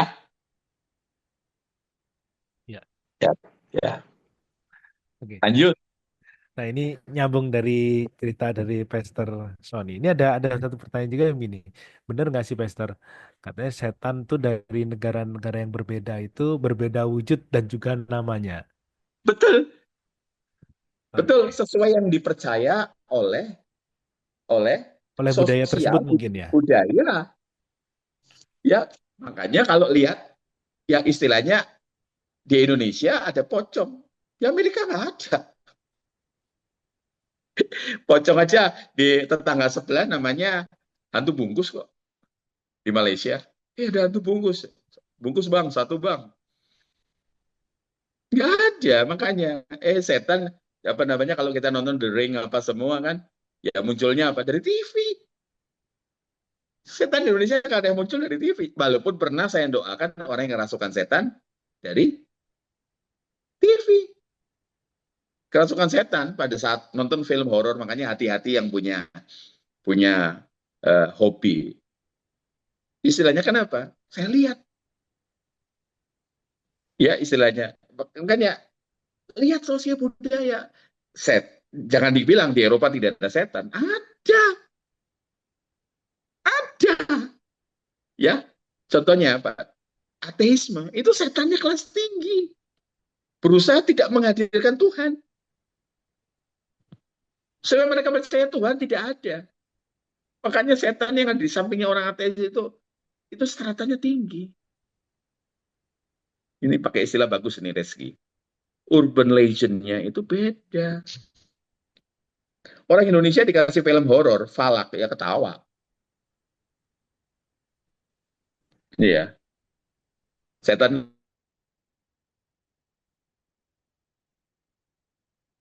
urban legend. Saya nggak bisa ngomong ya, pengalaman rohani saya.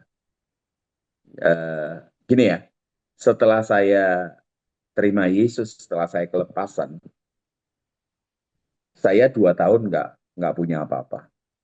Tapi orang datang untuk minta didoakan. Saya bilang, Tuhan, saya perlu tools, saya perlu karunia.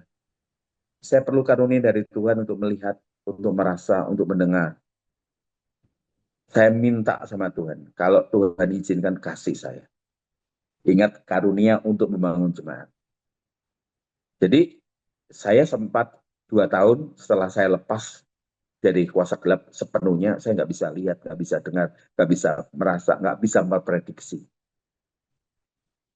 Nggak bisa, saya nggak bisa melihat ke depan, tidak bisa melihat ke belakang, tidak bisa apa-apa.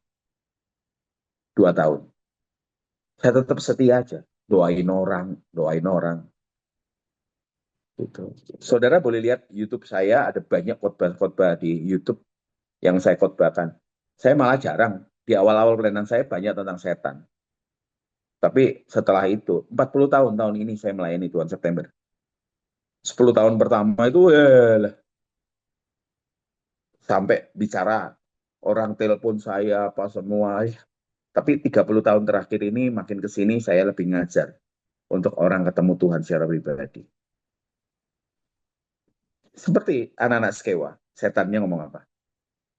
Yesus aku tahu, Paulus aku kenal, sampai setan pun ngomong apa? Hidup kamu itu udah menyusahkan saya.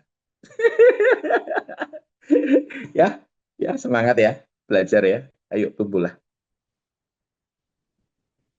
Oke, pertanyaan berikut ini sambil ada cerita sedikit dari peserta. Jadi ada teman-teman dari salah satu peserta ini cerita dengan dia bahwa ada roh orang mati yang masuk ke raganya.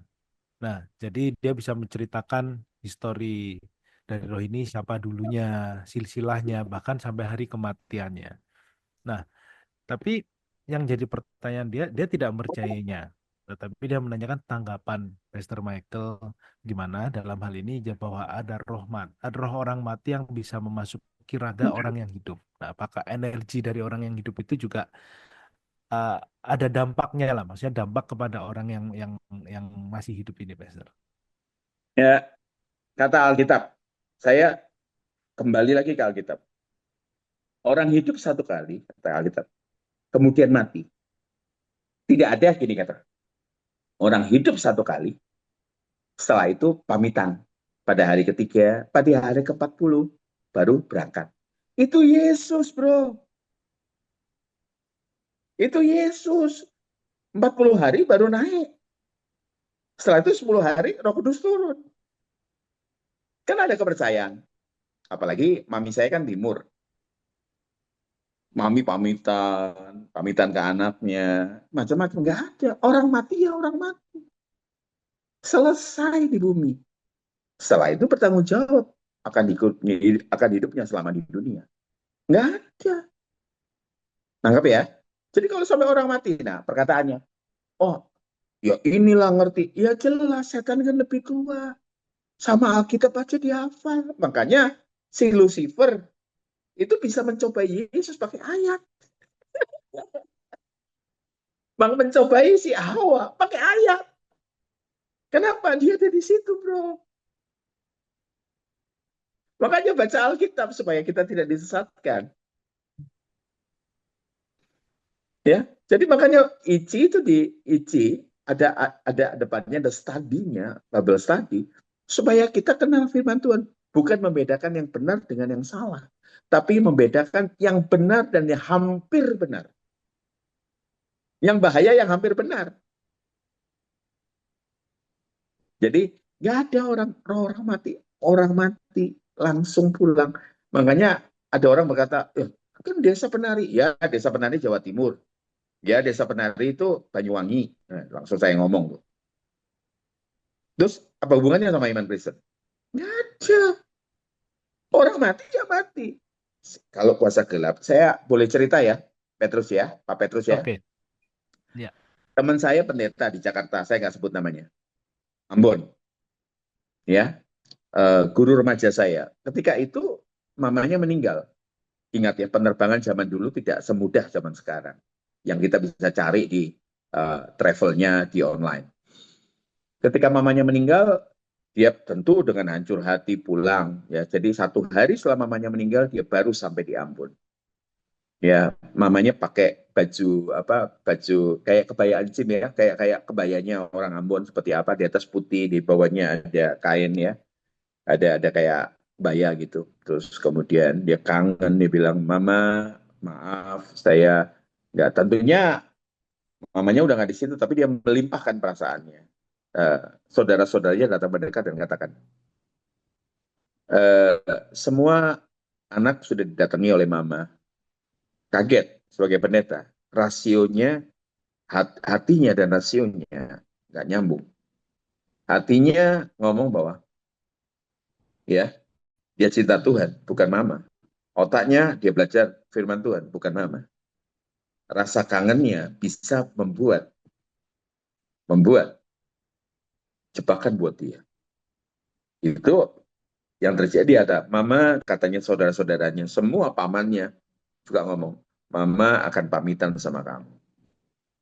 Tunggu, mama akan dikubur pada hari keempat. Hari ketiga, perhatikan, mama datang. Dia malam itu tidur. Dia tidur di pintu terbuka dan jenazah ditaruh di ruang tamu. Malam dia panggil, saya nggak sebut namanya ya.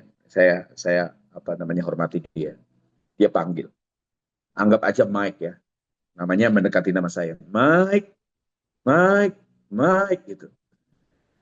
Terus dia kebangun, suaranya mama, aromanya mama, ya. Terus apa? Aromanya mama, suaranya mama. Ketika dia buka mata, pribadinya, apa namanya, sosoknya mama.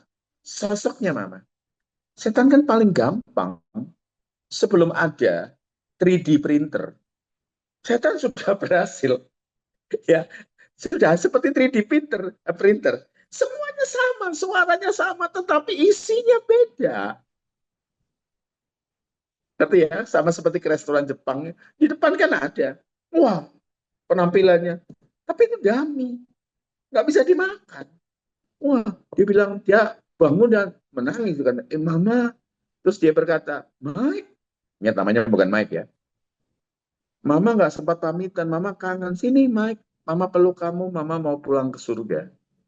Ketika dia mendekat otaknya ngomong. Sorry, hatinya ngomong. Rohnya nyala. Dan langsung kirim pesan di otaknya. Bukan mama. Siapa kamu bukan mama? Itu suaranya kedengaran. Mereka hanya lihat ruang kosong, ruang hampa. Dalam nama Tuhan Yesus tunjukkan siapa kamu. Dia bilang, sosok itu ngomong, Mike, mama kangen kok kamu usir. Terus dia bilang, enggak, siapa kamu dalam nama Yesus? Kamu anak kurang ajar ya. Diam kamu. Sosok mama, tiba-tiba nggak sampai 1 menit sampai perjalanan antara 1 menit sampai 3 menit dia berubah. Kamu nggak bisa dibohongi dan tiba-tiba jadi makhluk yang mengerikan. Dan semenjak itu dia keliling, dia katakan, setiap di acara kedukaan, dia bilang, waspada penyesatan. Pak, bagaimana kalau mimpi? Kangennya kamu itu memvisualisasi diri, memvisualkan rasa kangen kamu terhadap pribadi yang kamu cintai. Jadi gitu. Jadi jangan iblis itu jagonya membohongi, menduplikasi. Bukan lagi barang palsu atau bukan asli atau palsu, tapi barang yang hampir asli. Tuh, kok ada muncul di saya ada jempolnya ya. Gitu. Jadi hati-hati. Sekali lagi, bukan mama yang tampil, bukan papa yang tampil. Tapi pribadi yang menyerupai. Itu soal mudah bagi kuasa gelap. Kayaknya pernah, aduh saya nggak berani ngomong deh, nggak berani. Kalau nggak ada di forum tertutup, saya nggak berani ngomong. Gitu aja. Nanti awal bulan Februari saya ke Bandung. Kita bisa ketemuan sama Vivi, bisa ngobrolin ini. Sorry, bercanda Bapak Ibu Saudara. Tuhan berkati. Oke.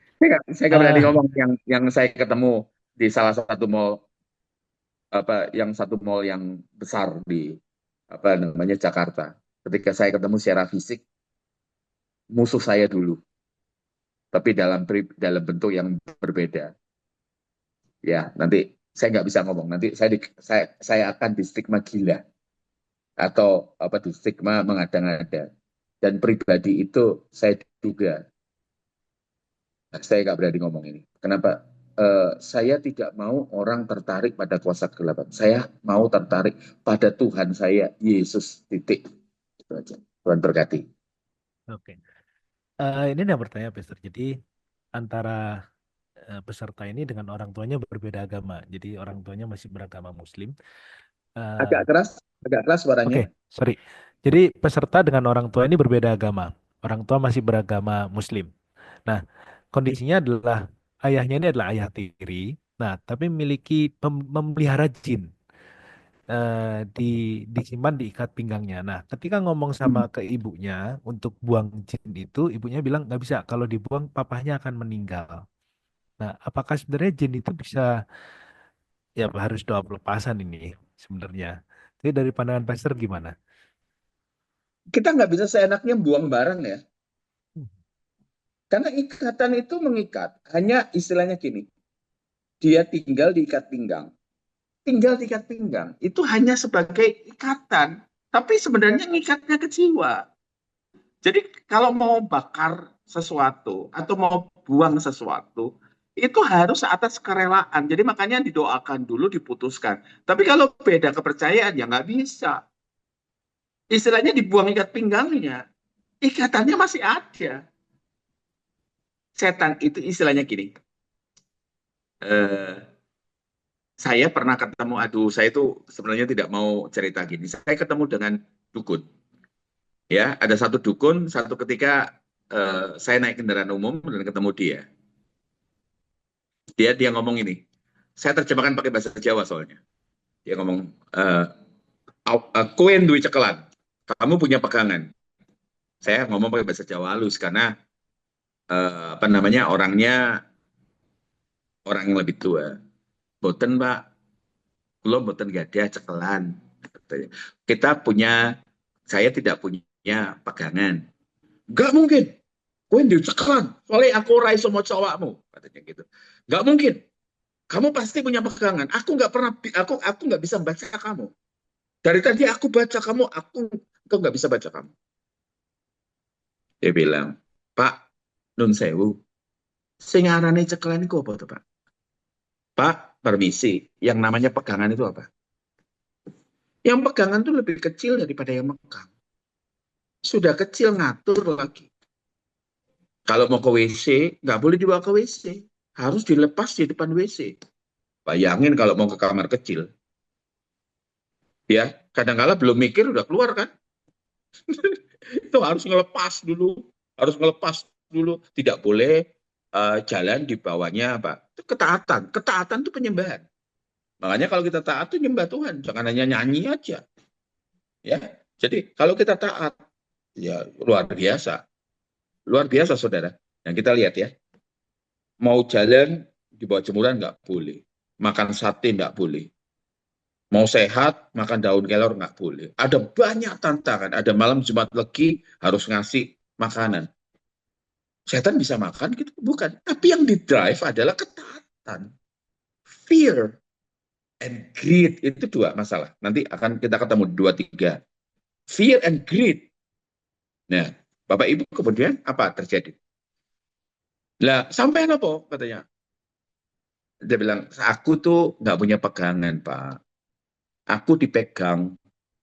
Karena kalau megang, berarti pegangan saya itu lebih kecil. Sudah kecil ngatur. Saya dipegang. Nah, kenapa sampai nggak bisa baca saya? Karena saya dipegang. Yang megang saya besar. Namanya pun Gusti Yesus. Namanya Tuhan Yesus. Saya dalam genggamannya dia. Saya ambil contoh benda ini ya. Saya dalam genggaman Tuhan.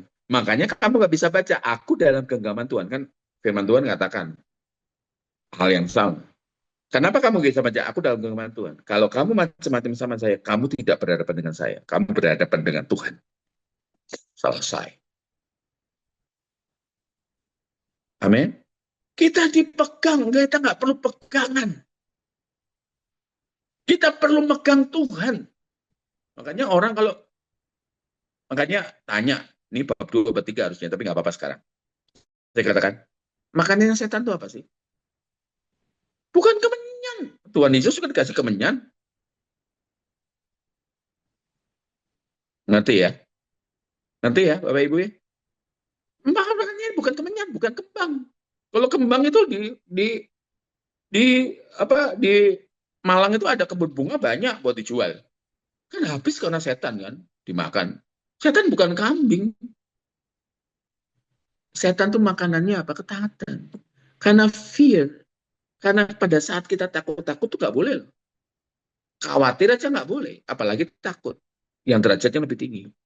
Karena pada saat kita takut, kita lebih percaya apa yang kita takuti. Itu lebih dari Tuhan.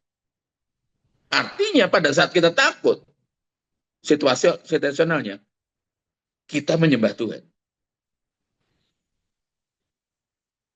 Amin ya. Jadi kalau ada satu ketika masuk di tempat tertentu, teman-teman saya katakan, Son, syaratnya ini, syaratnya enggak, saya lebih baik nggak masuk. Saya tidak menghormati sesuatu selain Tuhan. Tentu di daerah situ, di mana bumi dipijak, langit dijunjung, saya tetap sopan, tetap hormat. Tapi saya ngerti apa yang tidak disukai oleh Tuhan, saya belajar menghargai perasaan Tuhan. Amin. Ini jawabannya panjang nih. Jawabannya nggak pernah pendek ya Bapak Ibu. Ya. Oke. Silakan. Ini pertanyaan terakhir, Pastor ya, untuk Nah, sesi kita saya hari dengar ini. kata-kata harapan. Nanti akan kita lanjutkan, masih ada 4 sesi lagi ya, Bapak Ibu semua Dari ya. 9, dari jam 9 tuh kita lama loh, hampir 3 jam loh Iya, kita. Lanjut. betul. Ini pertanyaan terakhir, Pastor, dan benar-benar Tapi terakhir. tolong direkap ya pertanyaannya ya. Saya Ya, akan membuat apa namanya, membuat semuanya bisa diterima, supaya semuanya jawaban-jawabannya saudara akan bisa ikuti di pembahasan. Ingat, ingat, saya cerita pengalaman, saudara jangan bergantung sama pengalaman, tapi saudara bergantung pada firman. Ya, pengalaman bisa salah, bisa berbeda. Ya, kita naik mobil di jalan yang sama, mobil yang sama. Berbedanya adalah apa? Di jalan itu situasionalnya berbeda. Ya, ya lanjut pertanyaan terakhir. oke. Dalam 1 Korintus 12 ayat 10 disebutkan bahwa salah satu karunia adalah membedakan roh.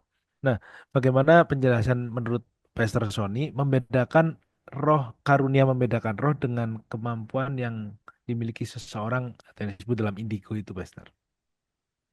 Aduh, kalau itu bab 2, bab 3 sebenarnya. Bab Ya, 2, bab 3. Oke. ya kan ya, membedakan roh. Lihat dong karunia yang lain. Itu yang dipakai di gereja. Bukan membedakan roh yang seperti dikenal, seperti sekarang. Kalau mencocokkan mengambil pendekatan bahwa, oh iya ya, dia akan membedakan roh. Enggak gitu. Dipakai di gereja membedakan orang ini diurapi roh Tuhan atau bukan. Orang ini ngalami kepenuhan roh kudus atau emosi. Jadi membedakan roh. Apakah nubuatan ini betul-betul Tuhan yang ngomong atau sesuatu yang lain? Jadi jangan ini, coba dibaca secara keseluruhan. Namanya discerning spirit. Discerning spirit saya punya pada saat apa? Di gereja, ketika orang berbahasa, saya katakan bukan, emosi ini. Ya. Jadi makanya ketika tenang, ingat ya, karunia nabi tunduk pada nabi. Istilahnya saya karismatik ya saudara. Tiba-tiba, oh dia diam. Ternyata ketika tenang, malah ribut sendiri. Tenang. Ketika duduk, makanya saya senang. Saya dengan istri saya konselor. Dan istri saya juga ngajar di IC. Masalahnya, ternyata dia kepahitan karena ditinggal suami. Emosinya meledak. Jadi, kalau kita kenal karunia atau kerasukan. Karunia atau kerasukan atau gangguan jiwa. Waduh, makanya kalau kelihatan kekristenan tuh unik. Sekarang siapa saja bisa jadi pendeta kok. Apalagi sekarang makanya Impact Community Indonesia saya dukung betul. Kenapa? Karena mendidik setiap orang untuk mengenal Yesus. Jadi ini serius, ini pekerjaan serius, nggak gampang nih. Ini Sabtu-Sabtu harusnya kita healing. Banyak orang healing sampai hilang. Ya, makanya Sabtu-Sabtu pagi pula. Mesti bangun pagi, mesti ketemu, mesti cek sound, mesti apa. Ini benar-benar nih serius. Makanya karunia, pelajari dulu. Macam-macam ya. Ayo belajar, ayo tumbuh. Ayo alami keserupaan dengan Tuhan.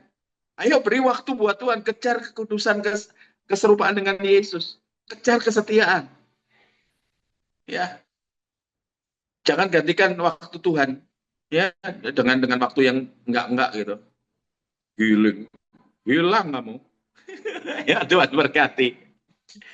Terima kasih. Oke, Ya, thank you banget, Pastor dua Sony, setengah jam. Ya, dua untuk setengah jam. Jadi saya minta maaf. Sinyalnya tadi kacau, jadi saya harus pindah. oke, kita bisa berikan apresiasi Tuhan emot buat berkati. Pastor Sony Buat yang sudah Tuhan, menjadi berkat buat kita semua.